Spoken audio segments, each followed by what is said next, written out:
India vs New Zealand match. ഇന്ന് final India ജയിക്കാനുള്ള സാധ്യതകൾ നമ്മൾ എങ്ങനെ കാണുന്നു എന്ന് ചോദിച്ചു കഴിഞ്ഞാൽ, കറൻറ്റ് സ്കോഡ് എടുത്ത് നോക്കുകയാണെങ്കിൽ അഹമ്മദാബാദ് സ്റ്റേഡിയത്തിൽ മികച്ച സ്റ്റാറ്റ്സ് കാണിക്കുന്ന ഒരു പ്ലേയേഴ്സും ഇല്ല. അപ്പോൾ എൻ്റെ ഒപ്പീനിയൻ പറയുകയാണെങ്കിൽ കൺസിസ്റ്റൻ്റ് ആയിട്ട് കാണിക്കുന്ന ഫോം അത് ഇന്ത്യ അഹമ്മദാബാദ് സ്റ്റേഡിയത്തിൽ കാണിക്കുകയാണെങ്കിൽ ജയിക്കും.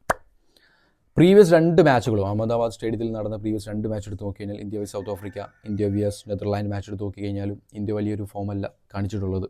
നെതർലാൻഡുമായിട്ട് ചെറിയൊരു മാർജിനാണ് ജയിച്ചിട്ടുള്ളത്. സൗത്ത് ആഫ്രിക്കയുമായിട്ട് വലിയൊരു മാർജിൽ തോറ്റും കഴിഞ്ഞു.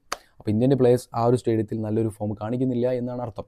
മറിച്ച് ആ പ്രീവിയസ് മാച്ചിലെ ഏറ്റവും നല്ല പെർഫോമൻസ് കാണിച്ച ഇന്ത്യൻ്റെ 2 പ്ലേയേഴ്സ് ഉണ്ട്. അതിലൊന്ന് ബുംറയും അതുപോലെ തന്നെ രണ്ടാമത് ശിവൻ ദുബെയാണ്. ശിവൻ ദുബെ ബാറ്റിങ്ങിൽ നല്ല പെർഫോമൻസ് കാണിച്ചിട്ടുണ്ട് അഹമ്മദാബാദ് സ്റ്റേഡിയത്തിൽ. ബുംറ ആണെങ്കിൽ ബോളിംഗ് നല്ലൊരു എക്കണോമി കാണിച്ചിട്ടുണ്ട്.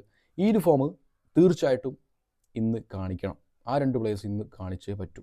അതുപോലെ തന്നെ കൺസിസ്റ്റൻ്റ് ആയിട്ട് ഫോം കാണിക്കുന്ന സഞ്ജു സാംസൺ, അതുപോലെ തന്നെ മറ്റു ഹർദിക് പാണ്ഡ്യ, വിക്കറ്റുകൾ ഹർദിക് പാണ്ഡ്യ ഫോം കാണിക്കുന്നു. ആ ഫോമുകളൊക്കെ തിരിച്ച് ഇന്നും വരാണെങ്കിൽ ഇന്ത്യ ജയിക്കാനുള്ള സാധ്യതകളുണ്ട്. അതുപോലെ തന്നെ ഇന്ത്യക്ക് ടോസ് കിട്ടണം, ഇന്ത്യ ഫസ്റ്റ് ബാറ്റിംഗ് എടുക്കണം, ഫസ്റ്റ് ബാറ്റിങ്ങിൽ അത്യാവശ്യം റൺ എടുത്തിരിക്കണം. ഇങ്ങനെയൊക്കെയാണെങ്കിലേ ഇന്ന് ഇന്ത്യ ജയിക്കാനുള്ള സാധ്യതകൾ ഞാൻ കാണുന്നുള്ളൂ. അതല്ലാന്നുണ്ടെങ്കിൽ ഇന്ത്യ തോൽക്കാം. ഓക്കെ ഫ്രണ്ട്സ്, ഈ ഒരു മാച്ചിനെ കുറിച്ച് നിങ്ങളുടെ അഭിപ്രായങ്ങൾ കാര്യങ്ങളൊക്കെ കമൻറ്റ് ബോക്സിൽ കമൻറ്റ് ചെയ്യാം.